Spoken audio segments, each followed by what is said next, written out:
ताजमहल भारत का सबसे मशहूर स्मारक है। भारत में सफर करती हमारी टीम ने वो भव्य किले और शानदार महल खोज निकाले हैं, जिनके कारण ताजमहल बन सका।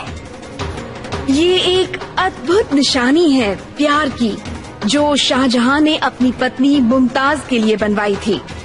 उन्होंने गर्म हिंदुस्तानी मैदानों में एक पत्थर का बागीचा बनवा दिया था।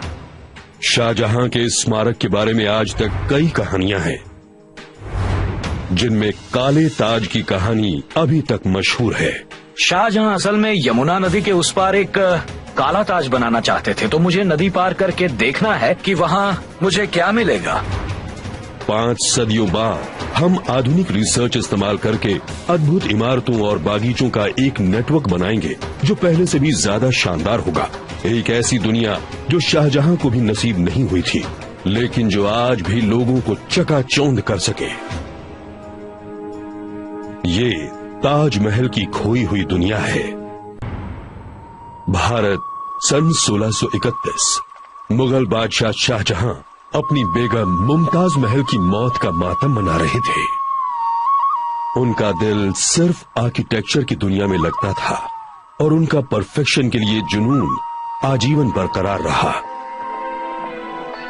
शांत जमुना नदी के एकांत तट पर उन्होंने शानदार मकबरे ताजमहल की नींव डाली।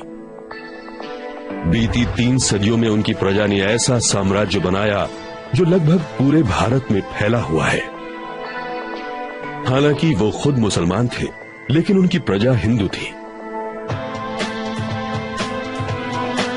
और उन्होंने अपनी तमाम दौलत अपने इस ख्वाब को पूरा करने में लगा दी। जिन हिंदू कारीगरों पर वो राज करते थे, वो अपने पत्थर तराशने के हुनर के लिए मशहूर थे। वो कुछ अनोखा बना रहे थे। इस योजना का पैमाना इतना विशाल था कि जमीन पर पूरा शहर उभर आया। उसमें निर्माण के 20 साल तक 20,000 मजदूर रहते थे। आज इसकी कीमत $20 करोड़ से ज्यादा ही होगी। लेकिन ताजमहल का एक ही उपयोग था, एक बेगम की कब्र। इसकी सबसे जबरदस्त विशेषता है इसका पत्थर। इसकी ऊंचाई इसकी चौड़ाई और गहराई के बराबर है। 20 मंजिला इमारत जितनी बड़ी, तकरीबन 115 फुट की। ये अमर प्रेम की निशानी है, लेकिन ये बेलगाम चाहत का सबूत भी है। एक शख्स का अहम। इस स्मारक का ऊंचा ओहदा ये बात छिपा लेता है कि ताज के कई असली निर्माण और बागीचों को वक्त ने निगल लिया है। हमारे जांचकर्ता भारत आए हैं उस दुनिया की खोज में जिसने ताजमहल को जन्म दिया। ये समझना आसान है कि रोज 20,000 लोग ताजमहल देखने क्यों आते हैं। जब आप इसके दरवाजे से गुजरते हैं, इसका असर कुछ अलग है। इसका साइज जबरदस्त है। आर्कियोलॉजिस्ट क्रिस्टिन रोमी उन विरोधी आर्किटेक्चरल परंपराओं के बारे में जानने की कोशिश कर रही हैं, जिसने इसे आकार दिया। आज ये दुनिया का सबसे अच्छी तरह से संरक्षित और सबसे सुंदर मकबरा है।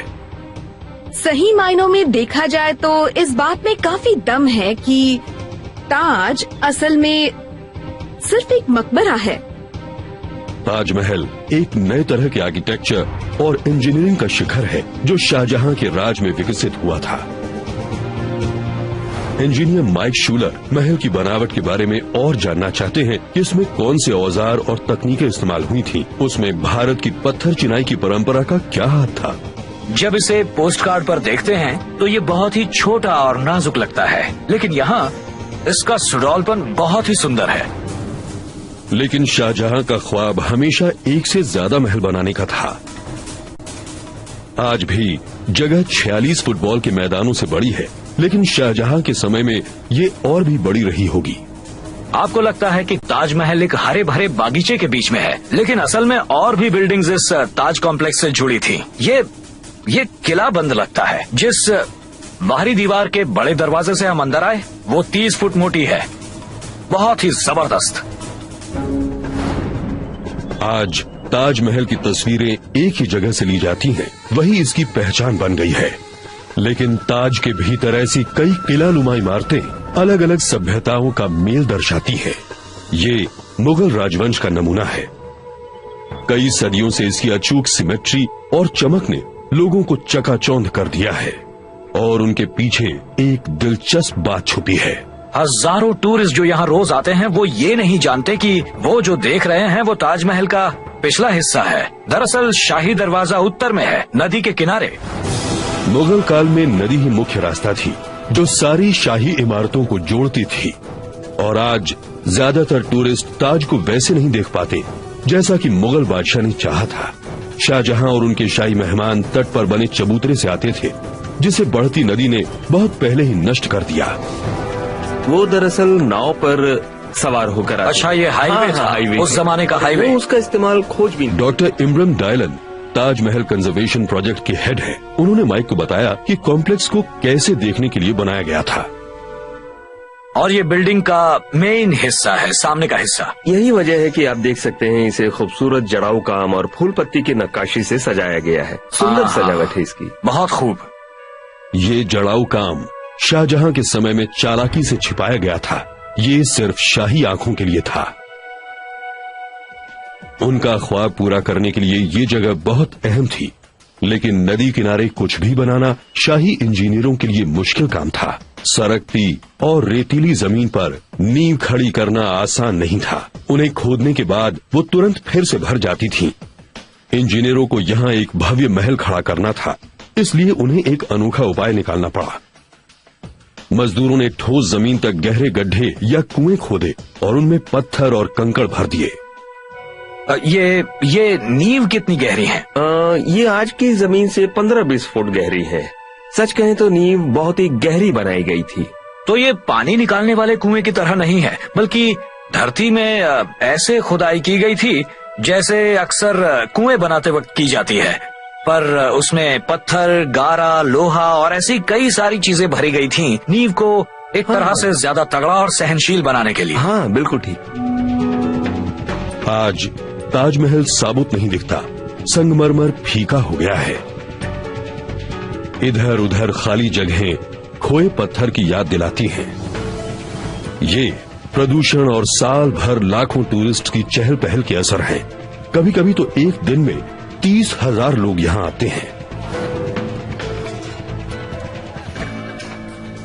इसलिए ताजमहल के संरक्षण का काम अपने आप में बड़ा भारी है। माइक के लिए ये अनोखा अवसर है इसको बनाने वाली प्राचीन कलाओं को खुद देखने का। जबरदस्त, ये बहुत ही खूबसूरत है। देखने से लगता है, लेकिन ताजमहल संगमरमर के ठोस ब्लॉक से नहीं बना है। उसे सादी ईंट से बनाया गया है और फिर उस पर संगमरमर या लाल सैंडस्टोन लगाया गया है। सैंडस्टोन के ब्लॉक कटने के बाद उन्हें सुंदर नक्काशी और मार्बल के जड़ाऊ काम से सजाया जाता है। इनमें से कई कारीगर ऐसे परिवारों से हैं जिनकी कई पीढ़ियां ताजमहल पर काम कर चुकी हैं।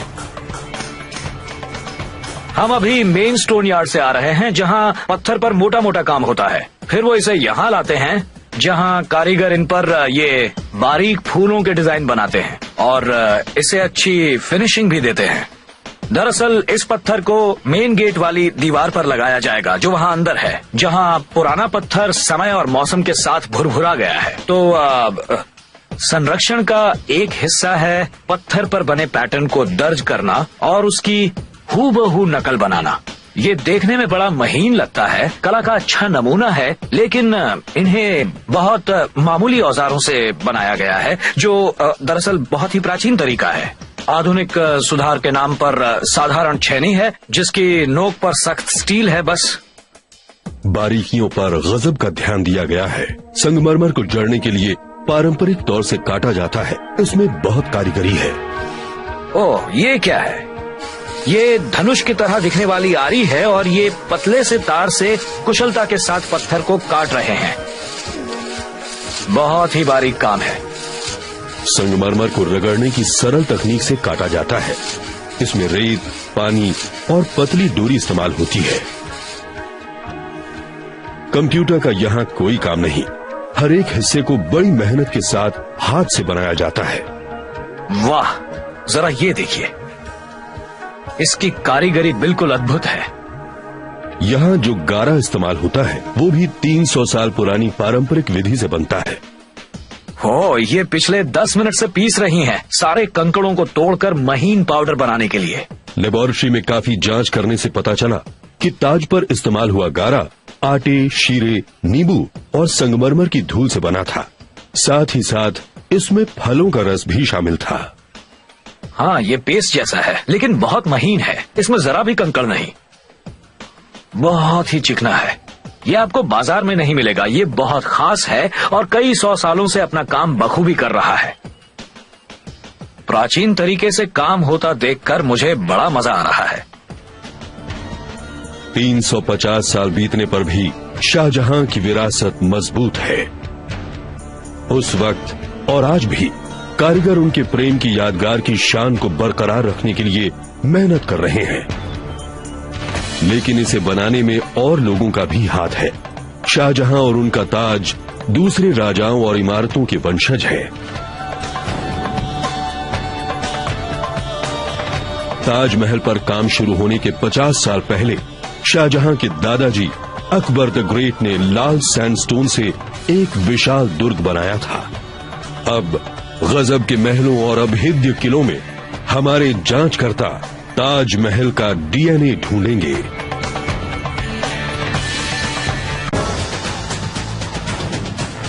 हमारे जांचकर्ता भारत आए हैं ताजमहल को जन्म देने वाली दुनिया फिर से खड़ी करने के लिए। ताजमहल आर्किटेक्चर का एक बेमिसाल नमूना है और इसकी दिलचस्प प्रेम कहानी जिसने इसे जन्म दिया बहुत मशहूर है। ये मुगल बादशाह शाहजहां ने अपनी प्यारी बेगम मुमताज महल की याद में बनवाया था। ताजमहल सिर्फ एक इंसान के गम का नतीजा नहीं है। ये दो विरोधी सभ्यताओं के संगम से पैदा हुआ है, हिंदू और मुसलमान। और इन दो शैलियों का संगम शुरू हुआ शाहजहां के दादा अकबर द ग्रेट से। मुगल सल्तनत में उन्होंने सबसे ज्यादा निर्माण किए थे। अकबर ने अपना साम्राज्य महलों और किलों से भर दिया, अपनी प्रजा को चकाचौंध करने के लिए और अपने राज की शान बघारने के लिए। आर्कियोलॉजिस्ट क्रिस्टन रोमी ताजमहल से करीब 32 किलोमीटर दक्षिण पश्चिम की दिशा में अकबर की सबसे शानदार रचना फतेहपुर सीकरी शहर जा रही हैं। इस दुर्ग की बनावट बिल्कुल नई और दूरदर्शी थी। इसका काफी असर ताजमहल की बनावट पर भी पड़ा।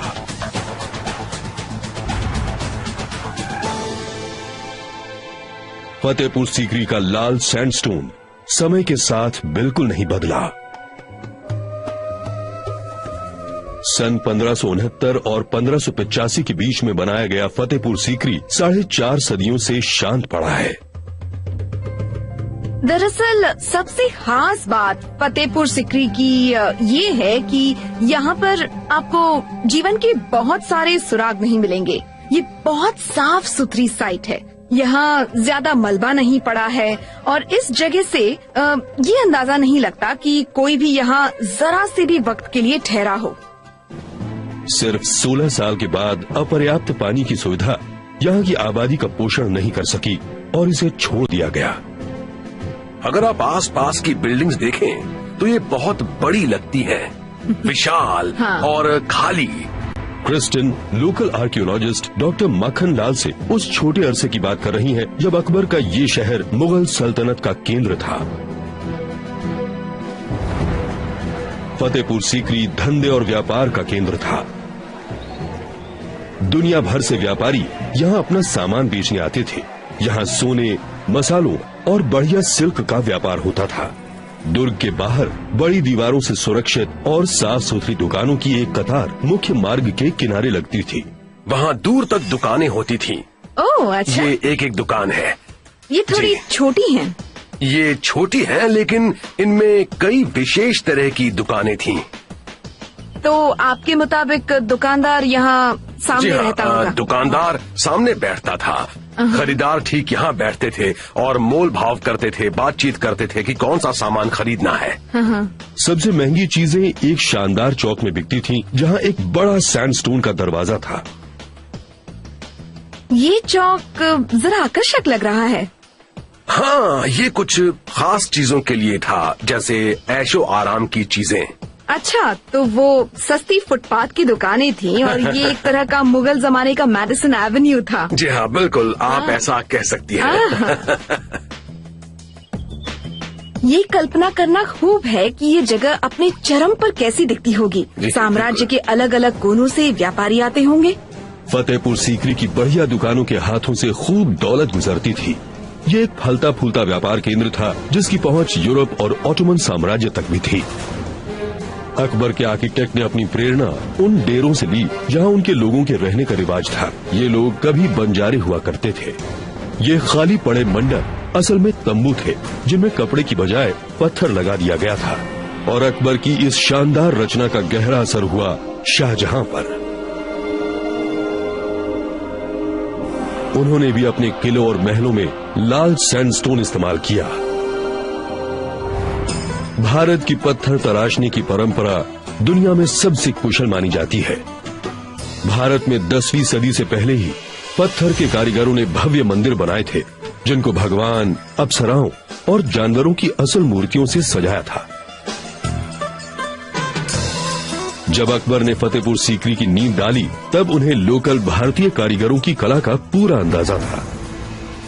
कारीगर अपनी कला आगे की पीढ़ियों को सिखा जाते थे और आज वही कुशलता जिससे शहर बना उसे संजोए रखने के काम आ रही है। क्योंकि ये तरीका नहीं बदला, माइक शूलर को ये देखने का मौका मिल रहा है कि सदियों पहले काम कैसे होता था।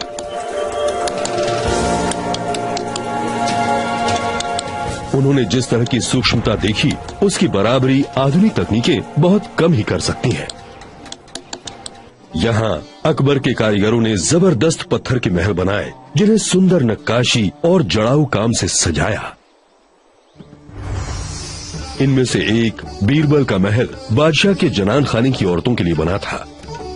उनके जनान खाने में लगभग 5000 औरतें थीं, 100-200 उनकी बीवियां। उनमें से कई जीते जी उनसे मिली ही नहीं। तो समझ लीजिए कि कई बहुत सुंदर लेकिन बहुत ही ऊब चुकी लड़कियां सोने के पिंजरे में कैद थी। अकबर का जनान खाना उनके साम्राज्य के मुताबिक बढ़ता रहा। हर नई जीत के साथ पराजित रईस अपनी सबसे सुंदर बेटियां उन्हें तोहफे में दे देते थे, लेकिन इन सबसे ज्यादा उन्हें अपने राज्य में दिलचस्पी थी। दीवाने खास भारत की किसी भी इमारत से हटकर है।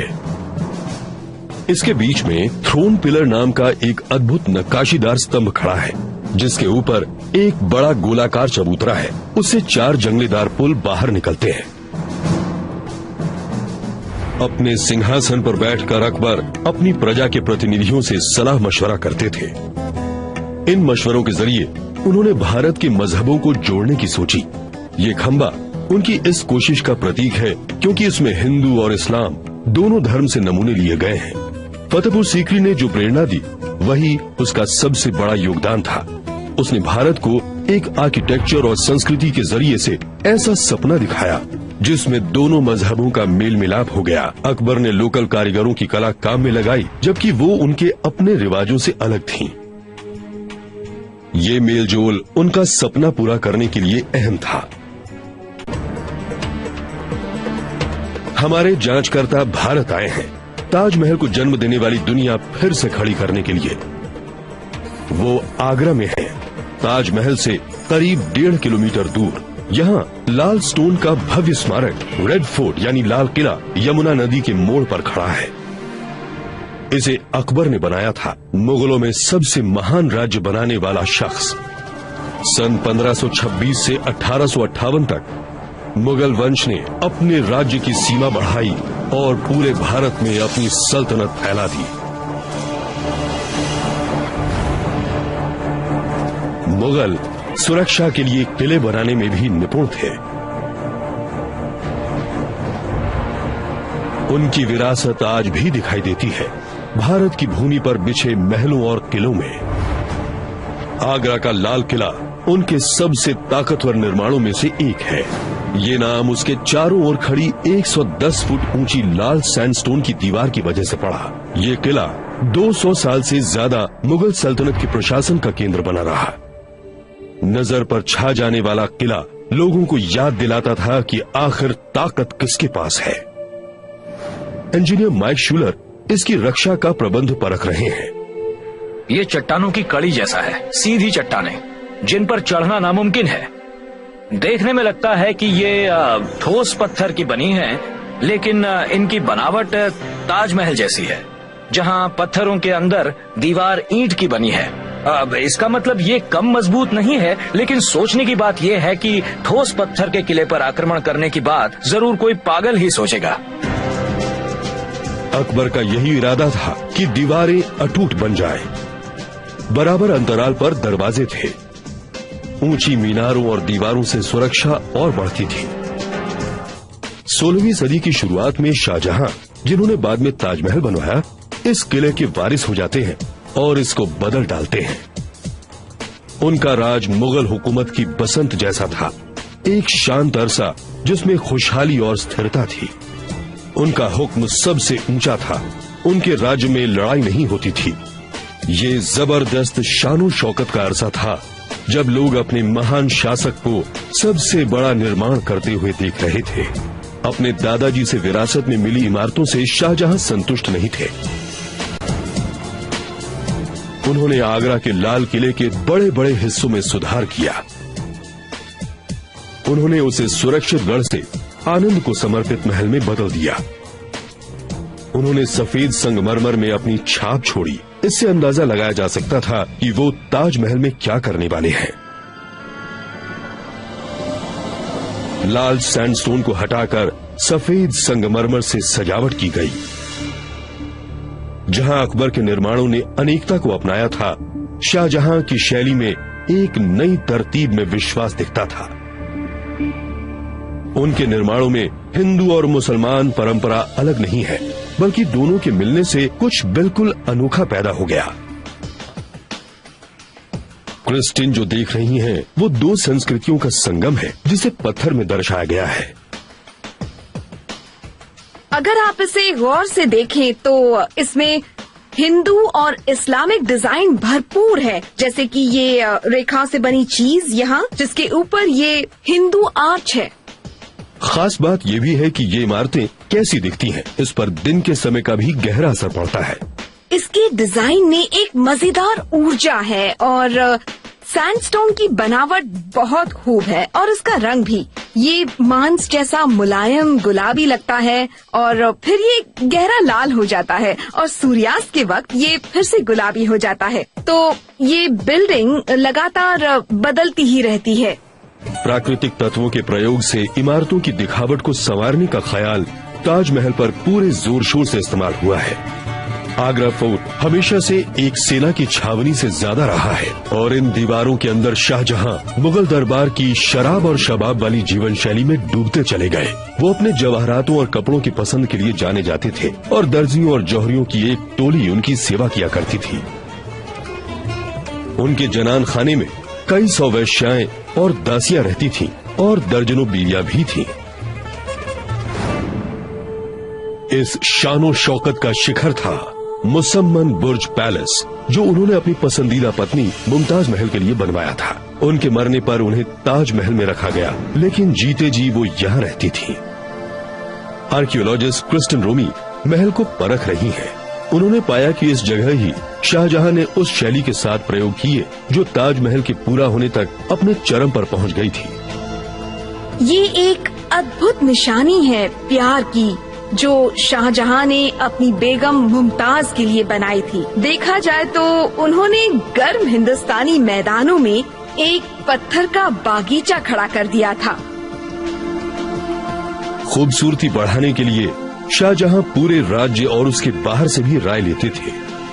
उन्होंने यूरोप के कारीगरों को अपने दरबार में अपने कारीगरों को कीमती पत्थरों को जड़ने के नए नए तरीके सिखाने के लिए बुलाया, जैसे कि इटालियन तरीका पिएट्रा डूरा, रंग बिरंगे कोरल, लैपस और दूसरे पत्थरों से कई तरह के फूल बनते थे। नतीजा इतनी सफाई के साथ महल की दीवारों पर बहता हुआ नजर आता था कि लगता था ये चित्रकारी है, पत्थर का काम नहीं।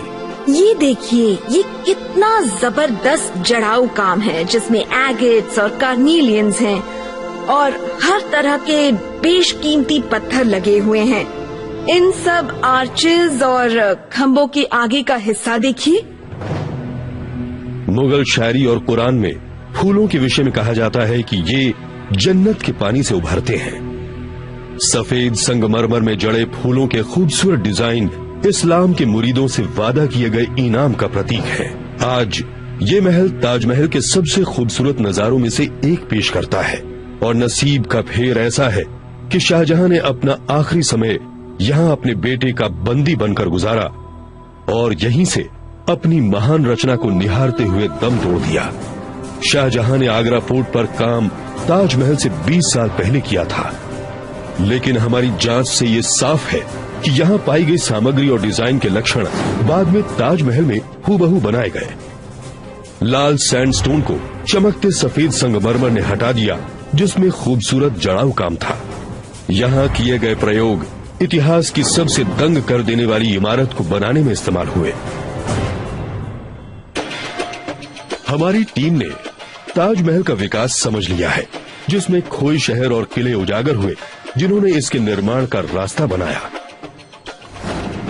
अब वो वापस ताजमहल पहुंचे हैं, जो बादशाह शाहजहां का मुगल आर्किटेक्चर का मास्टरपीस है और दुनिया की सबसे मशहूर इमारत। आज भी मुगल सल्तनत से जुड़ी दौलत और ताकत हमें नजर आती है। हम मुगल शब्द को हॉलीवुड मुगल्स या रियल एस्टेट मुगल्स कहने के लिए इस्तेमाल करते हैं, लेकिन ये शब्द मुगल शाहजहां के समय से आया है। वो मुगल वंश का हिस्सा थे। उन्होंने ताकत और दौलत का एक मकाम हासिल किया था जो आज भी लोग पाने की कोशिश करते हैं, इसीलिए वो मुगल कहलाते हैं और ये शब्द शाहजहां के समय से आया है। हमारी टीम पता लगाना चाहती है कि बादशाह शाहजहां के समय में ये बेजोड़ इमारत कैसी लगती होगी। ये एक बड़ी चुनौती है क्योंकि ताजमहल के कई असली स्ट्रक्चर्स बढ़ते हुए शहर या नदी जैसे प्राकृतिक तत्वों ने नष्ट कर दिए। उन्हें इस स्मारक में छिपे इस्लाम के चिन्हों को भी समझना होगा। सारे मुगल बादशाहों की तरह शाहजहां भी मुसलमान थे और सजावट की बारीकियों में धार्मिक अहमियत भरी है।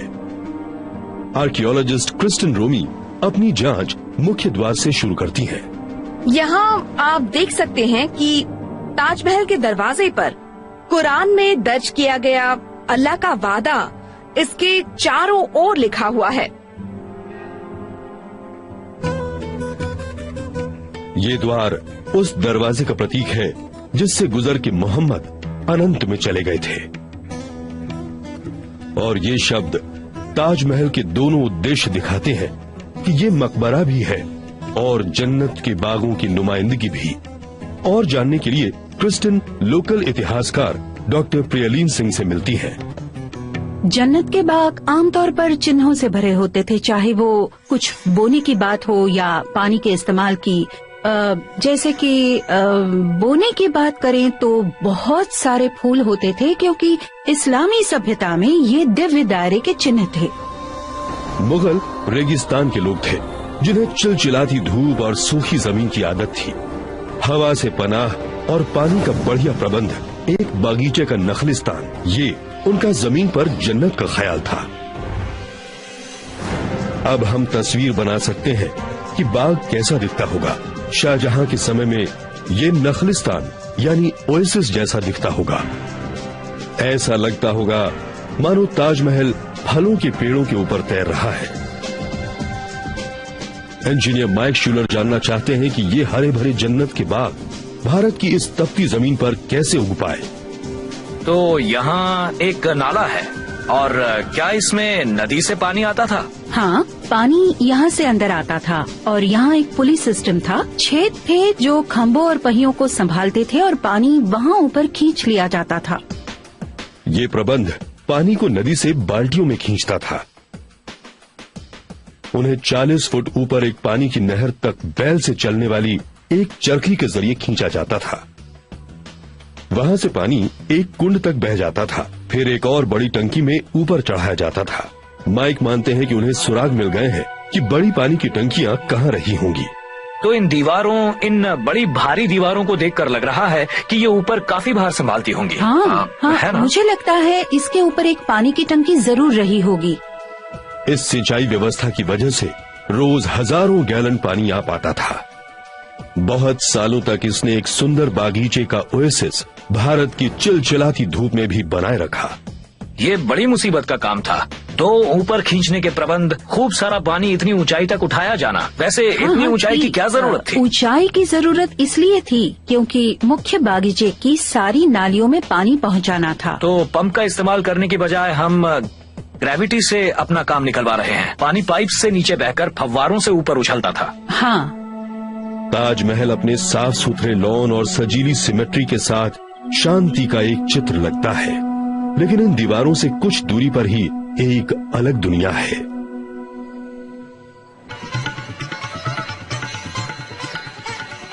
पुरानी दुकानों और सस्ते सराय से भरा हुआ ये इलाका कहलाता है ताजगंज। बहुत से टूरिस्ट ये नहीं जानते हैं कि ये पतली गलियां कभी ताजमहल के इलाके का जरूरी हिस्सा हुआ करती थी, जिसे कारवां सराय कहते थे। क्रिश्चियन रोमी आर्कियोलॉजिस्ट जॉन फिट्ज से मिली, जिन्होंने ताजमहल के परिसर के असली नक्शे को बनाने में 10 साल गुजारे हैं। कारवां सराय सफर करते हुए व्यापारियों के ठहरने और उनके माल को रखने की सुरक्षित जगह थी। ये जगह व्यापार का केंद्र थे। शाहजहां चाहते थे कि लोग ताजमहल को देखें। वो चाहते थे कि लोग उससे प्रभावित हों।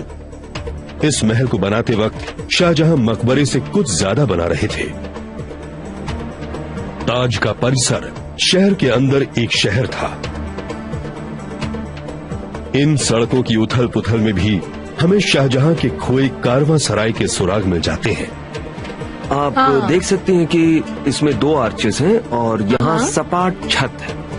गलियों और गलियारों से होते हुए उन्हें कुछ अस्थायी दुकानें मिली, जहाँ कभी व्यापार की हलचल रहा करती थी। जरा इसे देखिए, वाह! ये गजब की बात है कि इस तरह की जगह आज भी आगरा में छिपी हुई है। इन लोगों ने इस जगह को संभाल कर रखा है। हम देख सकते हैं कि ईव्स और ब्रैकेट्स अच्छी तरह से संजोए हैं, जो शाहजहां के समय के हैं। वाह! हाँ, बहुत बढ़िया, बहुत बढ़िया। हाँ। हमारे जांचकर्ताओं ने पाया कि ताजमहल एक विशाल परिसर था, कई समृद्ध निशानियां समेटे, जिसका कारवां सराय के व्यापारी समर्थन करते थे। अब ये जो खोज रहे हैं वो आसानी से हाथ नहीं आएगा।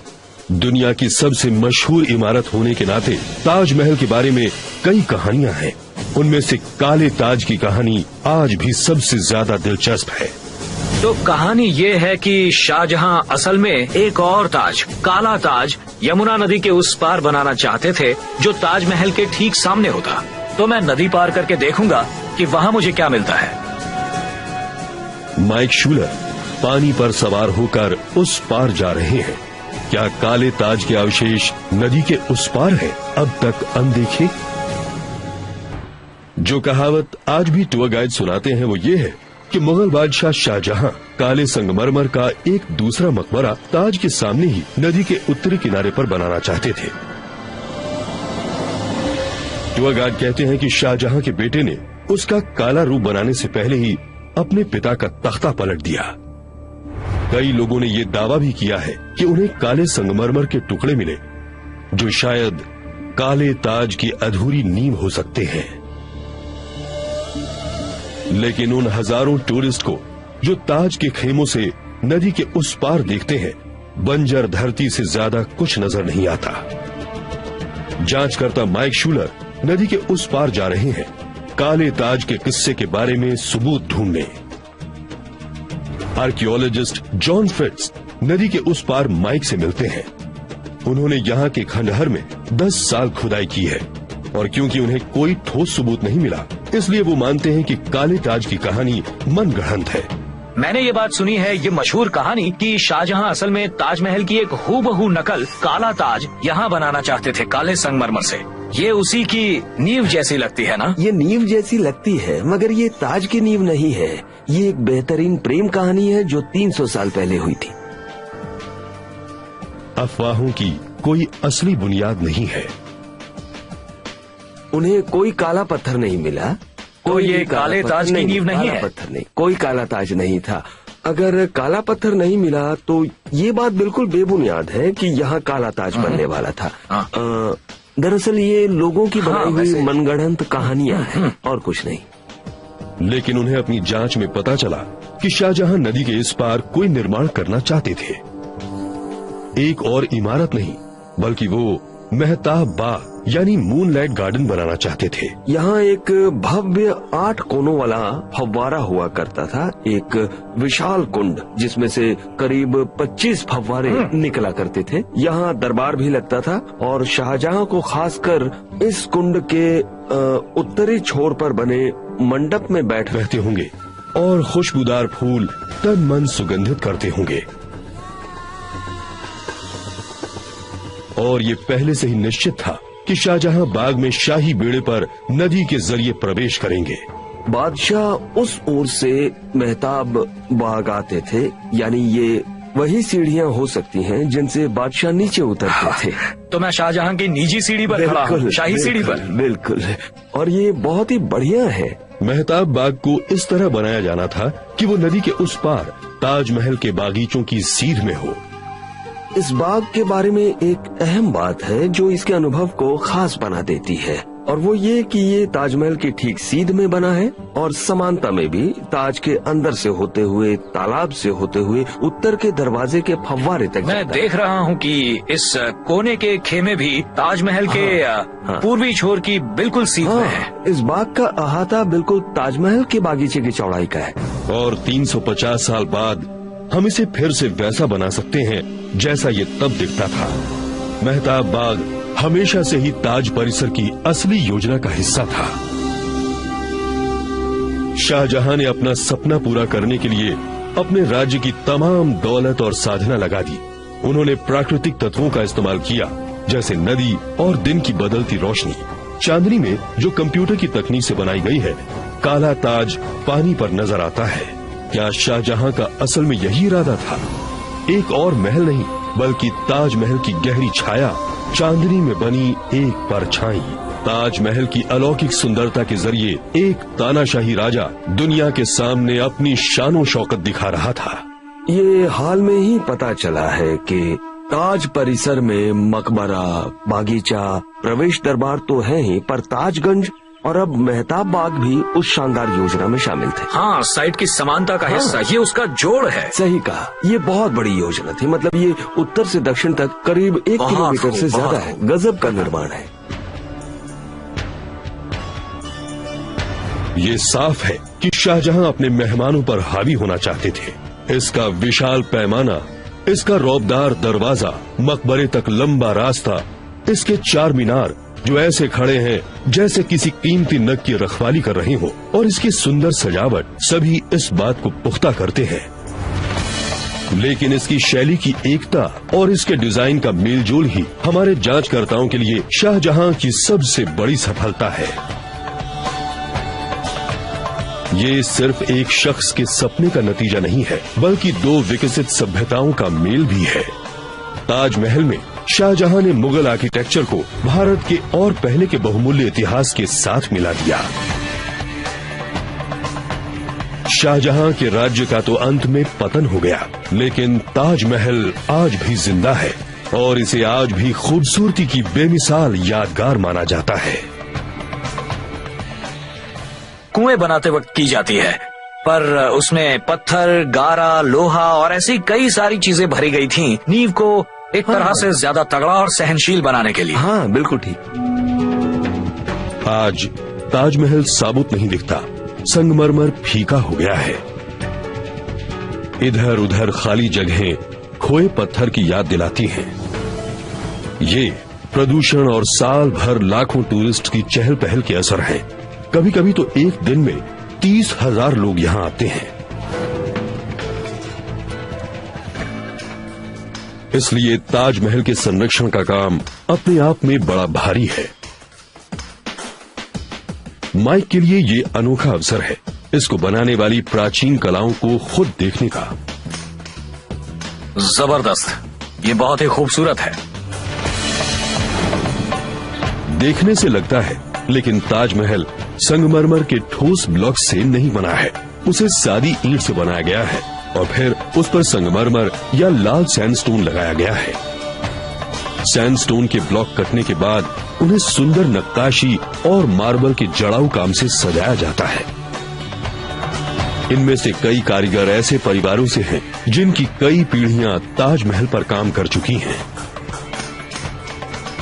हम अभी मेन स्टोन यार्ड से आ रहे हैं, जहां पत्थर पर मोटा मोटा काम होता है। फिर वो इसे यहाँ लाते हैं जहां कारीगर इन पर ये बारीक फूलों के डिजाइन बनाते हैं और इसे अच्छी फिनिशिंग भी देते हैं। दरअसल इस पत्थर को मेन गेट वाली दीवार पर लगाया जाएगा जो वहां अंदर है, जहां पुराना पत्थर समय और मौसम के साथ भुरभुरा गया है। तो संरक्षण का एक हिस्सा है पत्थर पर बने पैटर्न को दर्ज करना और उसकी हूबहू नकल बनाना।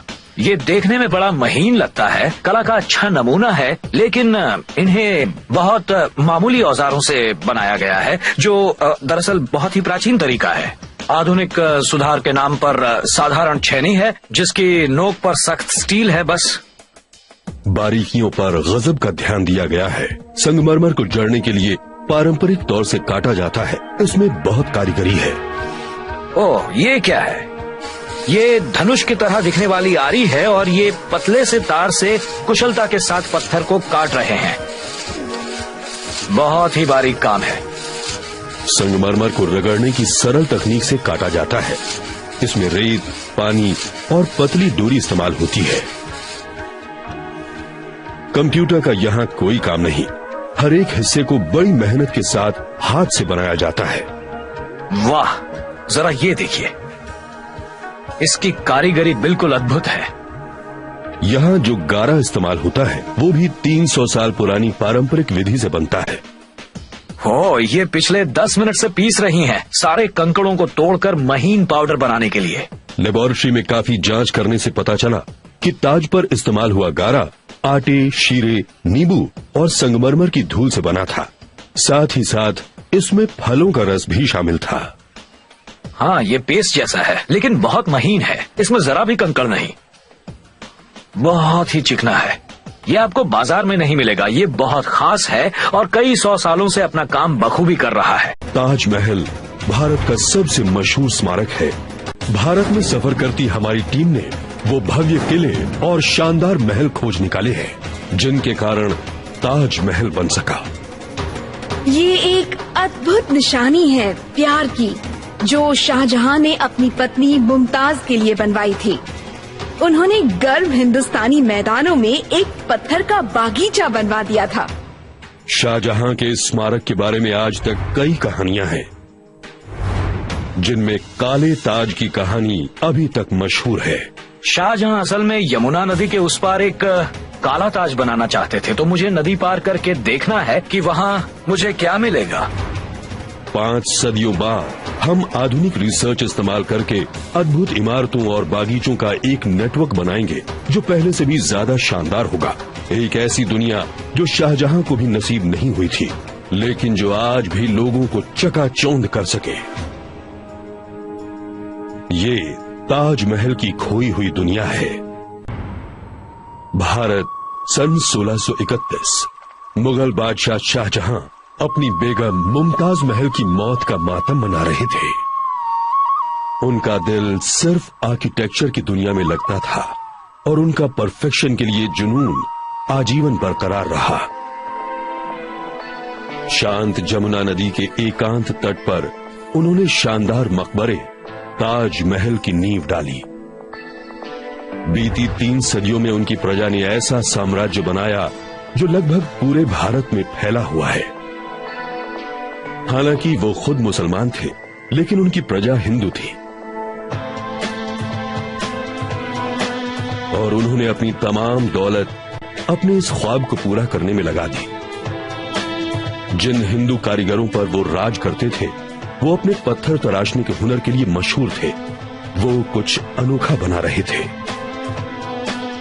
इस योजना का पैमाना इतना विशाल था कि जमीन पर पूरा शहर उभर आया। उसमें निर्माण के 20 साल तक 20,000 मजदूर रहते थे।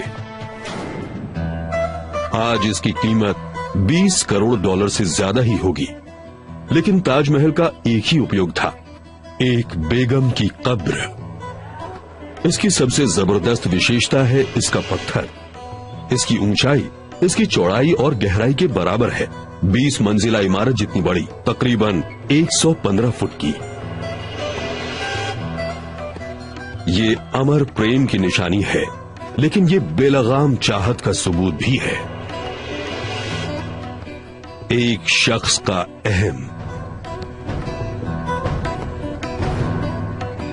इस स्मारक का ऊंचा ओहदा ये बात छिपा लेता है कि ताज के कई असली निर्माण और बागीचों को वक्त ने निगल लिया है। हमारे जांचकर्ता भारत आए हैं उस दुनिया की खोज में जिसने ताजमहल को जन्म दिया। ये समझना आसान है कि रोज 20,000 लोग ताजमहल देखने क्यों आते हैं। जब आप इसके दरवाजे से गुजरते हैं, इसका असर कुछ अलग है। इसका साइज जबरदस्त है। आर्कियोलॉजिस्ट क्रिस्टिन रोमी उन विरोधी आर्किटेक्चरल परंपराओं के बारे में जानने की कोशिश कर रही हैं जिसने इसे आकार दिया। प्राचीन तरीके से काम होता देखकर मुझे बड़ा मजा आ रहा है। 350 साल बीतने पर भी शाहजहां की विरासत मजबूत है। उस वक्त और आज भी कारीगर उनके प्रेम की यादगार की शान को बरकरार रखने के लिए मेहनत कर रहे हैं। लेकिन इसे बनाने में और लोगों का भी हाथ है। शाहजहां और उनका ताज दूसरे राजाओं और इमारतों के वंशज है। ताजमहल पर काम शुरू होने के 50 साल पहले शाहजहां के दादाजी अकबर द ग्रेट ने लाल सैंडस्टोन से एक विशाल दुर्ग बनाया था। अब गजब के महलों और अभेद्य किलों में हमारे जांचकर्ता ताजमहल का डीएनए ढूंढेंगे।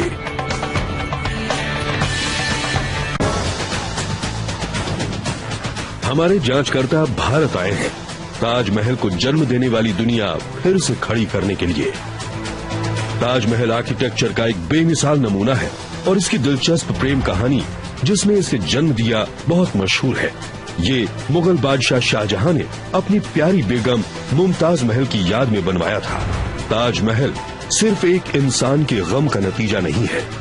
ये दो विरोधी सभ्यताओं के संगम से पैदा हुआ है, हिंदू और मुसलमान। और इन दो शैलियों का संगम शुरू हुआ शाहजहां के दादा अकबर द ग्रेट से।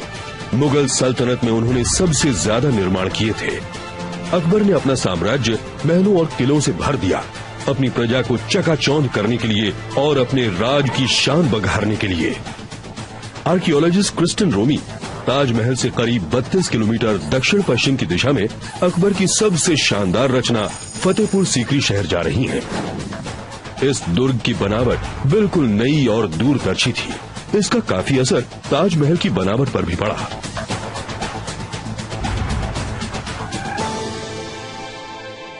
फतेहपुर सीकरी का लाल सैंडस्टोन समय के साथ बिल्कुल नहीं बदला। सन 1569 और 1585 के बीच में बनाया गया फतेहपुर सीकरी 4.5 सदियों से शांत पड़ा है। दरअसल सबसे खास बात फतेहपुर सीकरी की ये है कि यहाँ पर आपको जीवन के बहुत सारे सुराग नहीं मिलेंगे। ये बहुत साफ सुथरी साइट है। यहाँ ज्यादा मलबा नहीं पड़ा है और इस जगह से ये अंदाजा नहीं लगता कि कोई भी यहाँ जरा से भी वक्त के लिए ठहरा हो। सिर्फ 16 साल के बाद अपर्याप्त पानी की सुविधा यहाँ की आबादी का पोषण नहीं कर सकी और इसे छोड़ दिया गया। अगर आप आसपास की बिल्डिंग्स देखें तो ये बहुत बड़ी लगती हैं, विशाल हाँ। और खाली। क्रिस्टिन लोकल आर्कियोलॉजिस्ट डॉक्टर मक्खन लाल से उस छोटे अरसे की बात कर रही हैं जब अकबर का ये शहर मुगल सल्तनत का केंद्र था। फतेहपुर सीकरी धंधे और व्यापार का केंद्र था। दुनिया भर से व्यापारी यहाँ अपना सामान बेचने आते थे। यहाँ सोने, मसालों और बढ़िया सिल्क का व्यापार होता था। दुर्ग के बाहर बड़ी दीवारों से सुरक्षित और साफ सुथरी दुकानों की एक कतार मुख्य मार्ग के किनारे लगती थी। वहाँ दूर तक दुकानें होती थीं। ओह अच्छा। ये एक एक दुकान है। ये थोड़ी छोटी हैं। ये छोटी हैं लेकिन इनमें कई विशेष तरह की दुकानें थीं। तो आपके मुताबिक दुकानदार यहाँ सामने जी रहता हाँ, होगा। दुकानदार सामने बैठता था, खरीदार ठीक यहाँ बैठते थे और मोल भाव करते थे, बातचीत करते थे कि कौन सा सामान खरीदना है। सबसे महंगी चीजें एक शानदार चौक में बिकती थीं, जहां एक बड़ा सैंडस्टोन का दरवाजा था।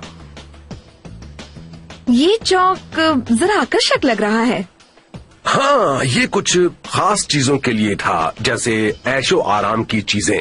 अच्छा, तो वो सस्ती फुटपाथ की दुकानें थीं और ये एक तरह का मुगल जमाने का मैडिसन एवेन्यू था। जी हाँ, बिल्कुल, आप ऐसा कह सकती हैं। ये कल्पना करना खूब है कि ये जगह अपने चरम पर कैसी दिखती होगी। जी, साम्राज्य के अलग अलग कोनों से व्यापारी आते होंगे। फतेहपुर सीकरी की बढ़िया दुकानों के हाथों से खूब दौलत गुजरती थी। ये एक फलता फूलता व्यापार केंद्र था, जिसकी पहुंच यूरोप और ऑटोमन साम्राज्य तक भी थी। अकबर के आर्किटेक्ट ने अपनी प्रेरणा उन डेरों से ली जहां उनके लोगों के रहने का रिवाज था। ये लोग कभी बंजारे हुआ करते थे। ये खाली पड़े मंडप असल में तंबू थे, जिनमें कपड़े की बजाय पत्थर लगा दिया गया था। और अकबर की इस शानदार रचना का गहरा असर हुआ शाहजहां पर। उन्होंने भी अपने किलों और महलों में लाल सैंडस्टोन इस्तेमाल किया। भारत की पत्थर तराशने की परंपरा दुनिया में सबसे कुशल मानी जाती है। भारत में 10वीं सदी से पहले ही पत्थर के कारीगरों ने भव्य मंदिर बनाए थे, जिनको भगवान, अप्सराओं और जानवरों की असल मूर्तियों से सजाया था। जब अकबर ने फतेहपुर सीकरी की नींव डाली, तब उन्हें लोकल भारतीय कारीगरों की कला का पूरा अंदाजा था। कारीगर अपनी कला आगे की पीढ़ियों को सिखा जाते थे। और आज वही कुशलता जिससे शहर बना, उसे संजोए रखने के काम आ रही है। क्योंकि ये तरीका नहीं बदला, माइक शूलर को ये देखने का मौका मिल रहा है कि सदियों पहले काम कैसे होता था।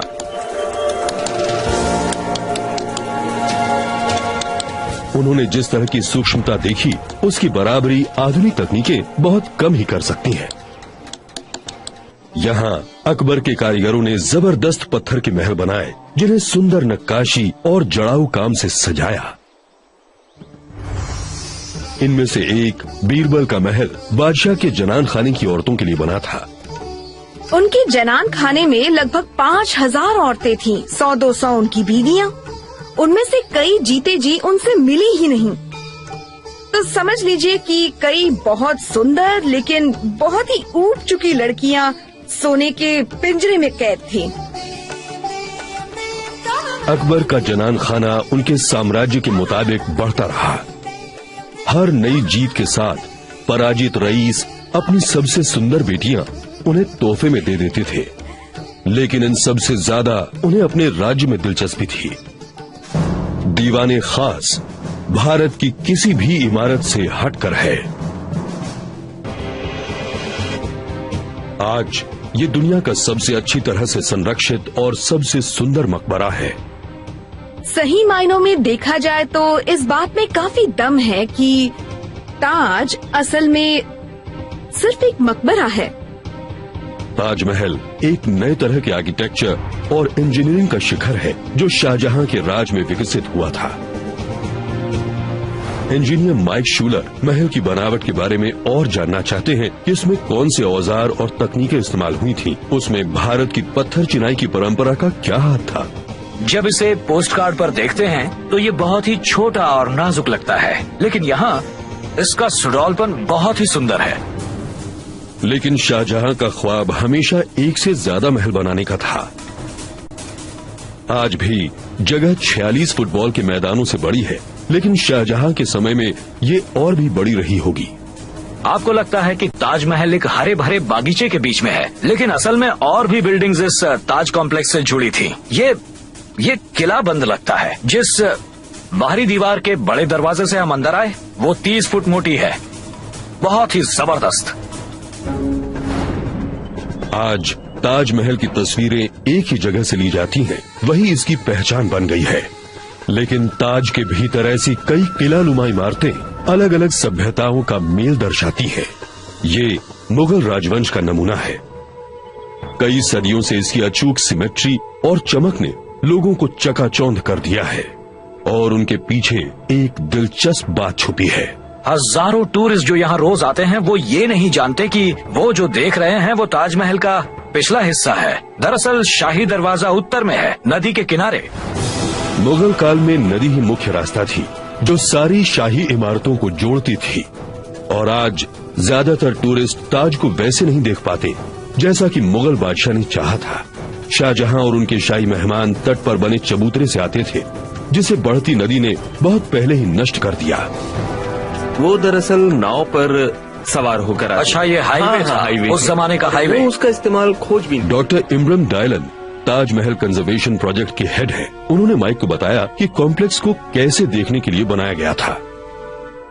और ये बिल्डिंग का मेन हिस्सा है, सामने का हिस्सा। यही वजह है कि आप देख सकते हैं इसे खूबसूरत जड़ाऊ काम और फूल पत्ती की नक्काशी से सजाया गया है। सुंदर सजावट है इसकी। बहुत खूब।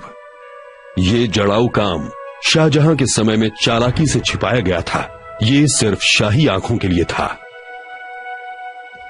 उनका ख्वाब पूरा करने के लिए ये जगह बहुत अहम थी, लेकिन नदी किनारे कुछ भी बनाना शाही इंजीनियरों के लिए मुश्किल काम था। सरकती और रेतीली जमीन पर नींव खड़ी करना आसान नहीं था। उन्हें खोदने के बाद वो तुरंत फिर से भर जाती थीं। इंजीनियरों को यहाँ एक भव्य महल खड़ा करना था, इसलिए उन्हें एक अनोखा उपाय निकालना पड़ा। मजदूरों ने ठोस जमीन तक गहरे गड्ढे या कुएं खोदे और उनमें पत्थर और कंकड़ भर दिए। ये नींव कितनी गहरी है? ये आज की जमीन से 15-20 फुट गहरी है। सच कहें तो नींव बहुत ही गहरी बनाई गई थी।